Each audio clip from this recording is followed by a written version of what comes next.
Bonjour à tous, aujourd'hui on va vous parler de nous. Et justement Béatrice, c'est quoi l'éthiopathie? Alors, l'éthiopathie, c'est une thérapie manuelle, c'est-à-dire que je n'utilise pas de médicaments pour travailler, je me sers uniquement de mes mains. Et comment on sait qu'on a besoin de faire une séance avec une éthiopathe comme toi? Alors, c'est très simple.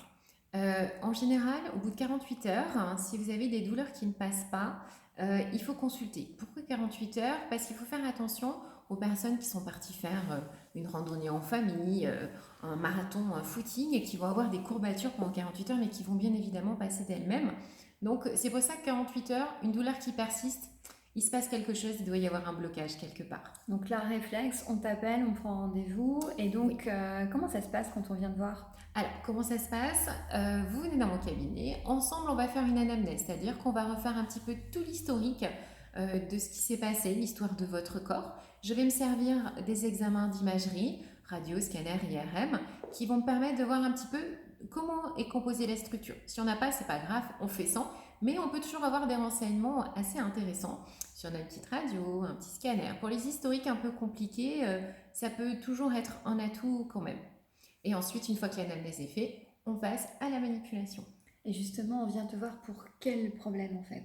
Alors là, le champ est très très large. Ça peut être bien sûr les fameux lumbagos, cervicalgie, toutes les douleurs au niveau du rachis, la colonne vertébrale, les muscles, mais aussi des champs un petit peu plus variés, comme par exemple au niveau de la sphère ORL, les otites, les angines, au niveau du système digestif, les reflux, les problèmes de transit, au niveau du système gynécologique chez les femmes, où on sait que chez la jeune fille avec des règles un petit peu douloureuses au début, on peut normaliser les choses pendant la ménopause, enfin toute l'histoire du cycle de nous les femmes, mais également chez les hommes, bien évidemment aussi, des problèmes urinaires, les problèmes d'épaule très fréquents, plein de choses, des maux de tête, des vertiges, voilà.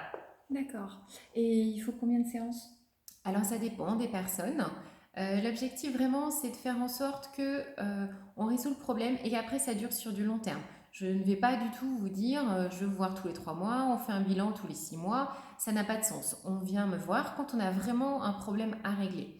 Et effectivement, le fait de travailler vraiment sur l'origine et la cause des problèmes, ça va espacer malheureusement les moments où on va se voir.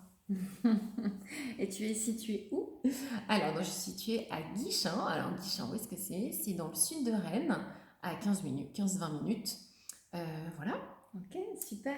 Bon, et toi, Séverine, tu nous parles un petit peu de l'hypnose? Parce que là, c'est un peu plus mystérieux quand même. Alors effectivement, on va distinguer l'hypnose thérapeutique de l'hypnose de spectacle. Est-ce que j'ai une tête de Mesmer, franchement? Non. Non.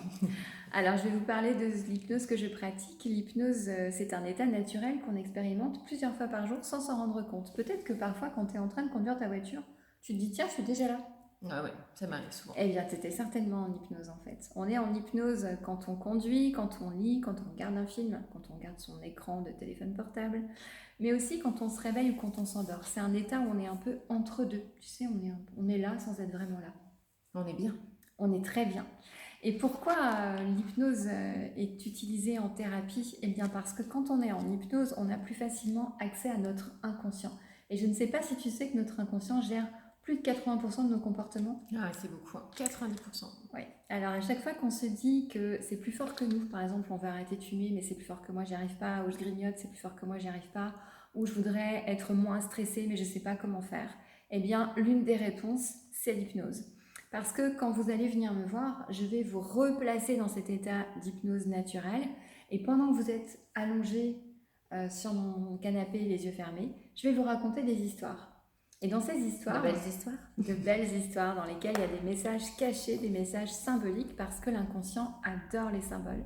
Et il va utiliser ces symboles pour créer une nouvelle stratégie pour le mieux-être de la personne. C'est-à-dire qu'à travers les histoires que je vais raconter, il va trouver des nouvelles idées pour s'y prendre différemment, pour changer les comportements en douceur, pour permettre à la personne de rétablir alors, une bonne santé, mais aussi un mieux-être, un bien-être, ou réussir à faire quelque chose qu'il ne réussissait pas à faire jusqu'à présent. Et alors, du coup, il faut combien de séances pour arriver à un résultat sympathique? Alors, la plupart du temps, une seule séance suffit. Après, on a tous une histoire différente. C'est un petit peu comme toi. Mm. Je dirais que déjà, en une première séance, on voit des résultats et on voit avec la personne si elle a besoin de faire une deuxième séance. Sans Ou fonction, tu si, t'adaptes en fonction du voilà, besoin. exactement. On va Mm. s'adapter vraiment à l'histoire de chacun. Je dis souvent qu'on est un petit peu comme un oignon, donc on va enlever la première couche de l'oignon et puis peut-être qu'après tout est OK ou peut-être qu'on a besoin d'aller travailler d'autres choses complémentaires. Très bien. Et alors, où est-ce qu'on peut venir te voir, Sylviane? Alors la Où peut-on venir te voir? particularité de mon métier, c'est que vous pouvez me consulter ici à Théier, en Ille-et-Vilaine, donc à mon cabinet où nous sommes actuellement. Donc Théier, c'est un petit village qui est situé entre Charmant Rennes village. et Nantes. Et la particularité de mon métier, c'est que je peux également travailler par téléphone ou par visio, puisque le travail de l'hypnose se fait avec ma voix uniquement. Et quelle voix? Merci Oko. Alors, si vous pensez que vous avez besoin de prendre soin de votre santé avec des thérapies douces, qu'elles soient par la voix ou manuelles, eh bien, nous serons ravis de vous accompagner sur le chemin de votre pleine santé. Avec grand plaisir. À bientôt, À et bientôt. merci de nous avoir Au revoir. écoutés.